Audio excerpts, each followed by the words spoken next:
Good morning on ABC Radio Perth and WA. Look, I imagine that there will be some corrections on a range of fronts after life returns to normal post-coronavirus, whenever that may be. My next guest, who's based in Capel in the southwest of the state, is someone who, when it comes to the disability sector, is hoping there'll be significant opportunities for change for the better. Ben Aldridge is the director of 30-foot drop. Now, Ben himself survived a 10-metre drop and has lived to tell the tale, and also lived to get up at this hour of the morning, which I greatly appreciate. Ben, good morning. Good morning, Barry. Thanks for having me on. Oh, look, it's a pleasure. Thank you for getting up. Look, first up, this is obviously very personal for you. Can you tell us about 30-foot drop? Yeah, look, 30-foot drop was... it's basically a business that I never, ever thought that I would end up starting. When I broke my neck, I was serving in the military over east, and suddenly I found myself with a disability. And like over 80% of us, my disability was acquired. I wasn't born with it. It's something that happened. And over time, I started to get quite frustrated with the ignorance in society around disability, but had this sudden light bulb that at the age of 22, when I broke my neck, I knew nothing about disability at all. How can I get mad at society if nobody's actually out there trying to educate them? And that's how 30-foot drop was born. It's based around the idea that, ignorance is not necessarily a bad thing. There's nothing malicious about it. And I'm out there trying to rectify that in a way that is open, honest, and safe. There's no such thing as a stupid question around me. You can ask me any question. I will not get offended. Look, I went last year to a conference that involved finance, and one of the speakers there had, I think, a son who had a disability. And the speaker made the point very clear that there's something like 25% or 1 in 5 Australians have got some form of disability, yet we have very relatively few of people with a disability who are in the workforce. How significant, in your eyes, is that shift that needs to occur to get more people from who have a disability into the workforce? Yeah, I mean, massively so.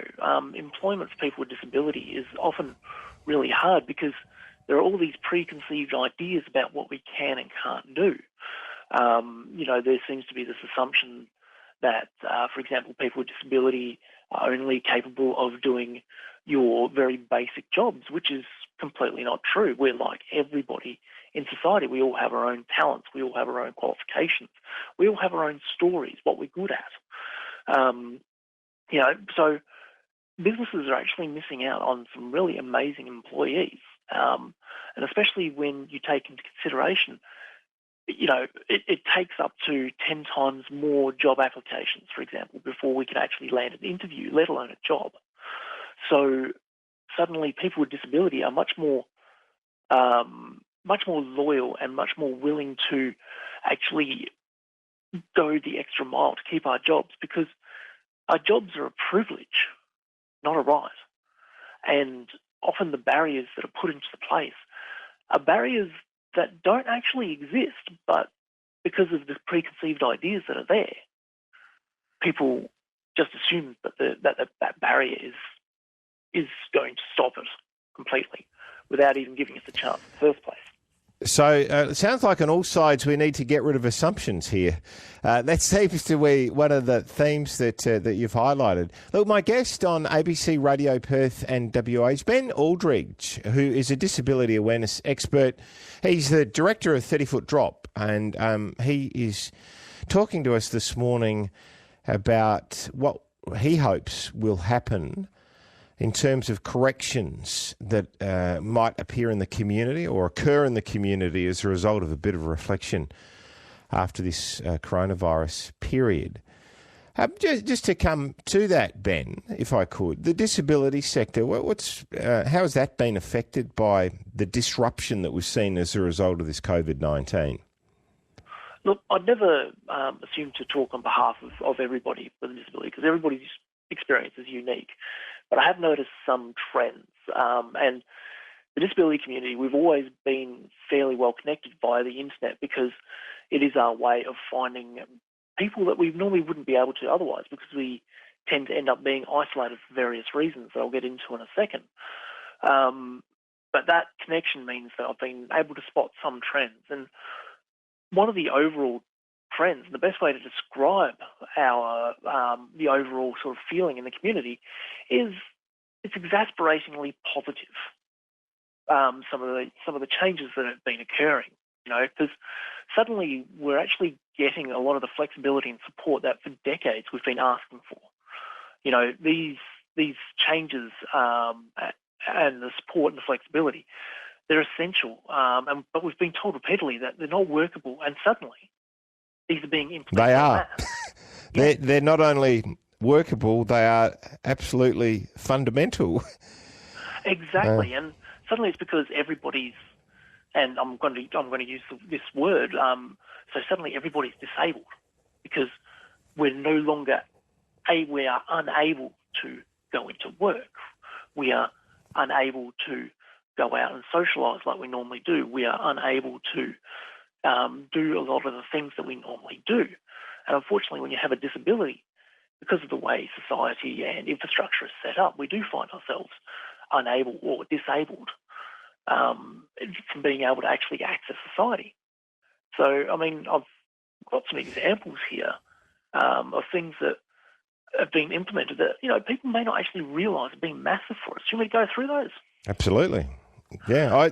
So I imagine just being able to work from home is a very significant one. Yeah, very much. So, the being able to work remotely is something that a lot of people with disability have been asking for years because, I'll use myself as an example. It takes me, from the time that I first start getting up, it takes me 2 hours to get ready in the morning. Now, I have people, normally at the moment I don't because I'm in self-isolation for my health reasons. But normally I have somebody come in and it takes me 2 hours from the time that I first start getting up to I am just about ready to go out the door. So that means that if I have a business meeting at 8 o'clock in the morning in, say, Bustleton, which is a half-hour drive away, I'm getting up at least 2.5 hours before the meeting to be able to get there. Suddenly, being able to work remotely means that that extra half hour is usable. And we've been looking for this for years, and so there's many different reasons that people want to work remotely. For some people, it may be that they are immunocompromised, so staying home is a lot safer for them. They're a lot less likely to catch a virus which is getting around at work. So a common cold for somebody who is immunocompromised is a big deal. So suddenly these small changes like being able to work remotely are huge. Other things, a big one that I've noticed is many cultural experiences are suddenly available as a virtual experience, like as a digital experience. So these are things like historical sites that are normally inaccessible to somebody like myself. Okay, so suddenly I can actually do a virtual tour. All of these things are being implemented so that people can still do them from home. So instead of turning up to these places, so I've got a family, I've got kids, instead of having to go to these places and basically sit outside and wait for my family to finish up in there because it is completely inaccessible, we can actually do a virtual tour online and still be able to take part in this experience of learning with the children, which is amazing. My guest this morning is Ben Aldridge, who is a disability awareness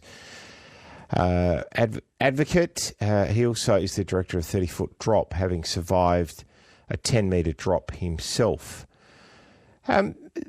This is really the potential opening of a lot of doors here for people with a disability when it comes to a whole range of things, including the workforce, which I keep coming back to. I think that's a very important factor when it comes to wanting people to lead, a life that is rewarding as possible.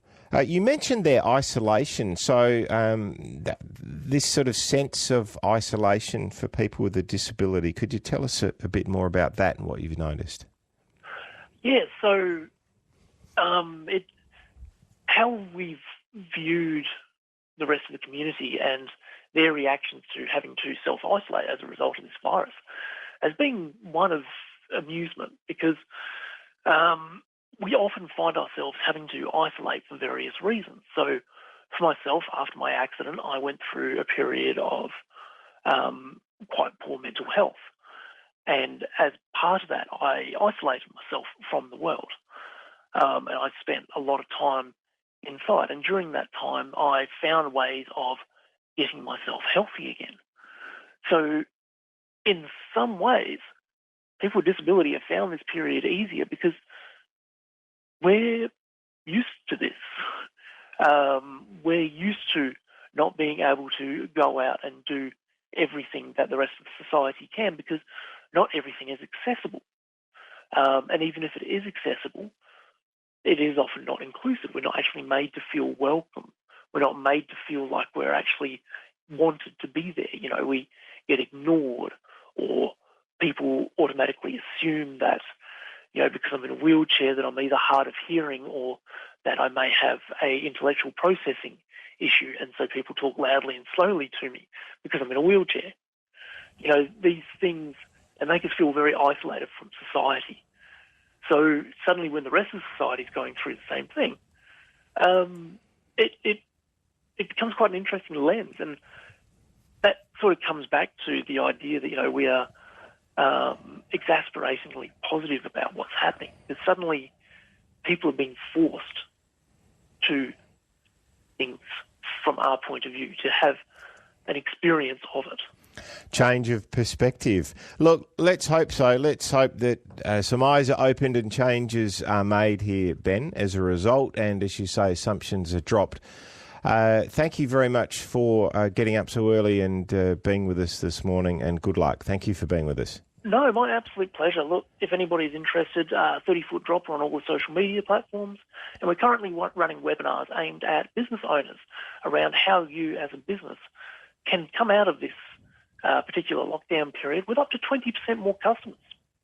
All right, we look forward to that. Thanks, Ben. Ben Aldridge there, giving us his take on living with a disability, and also what life might well mean for people with a disability after the lifting of coronavirus.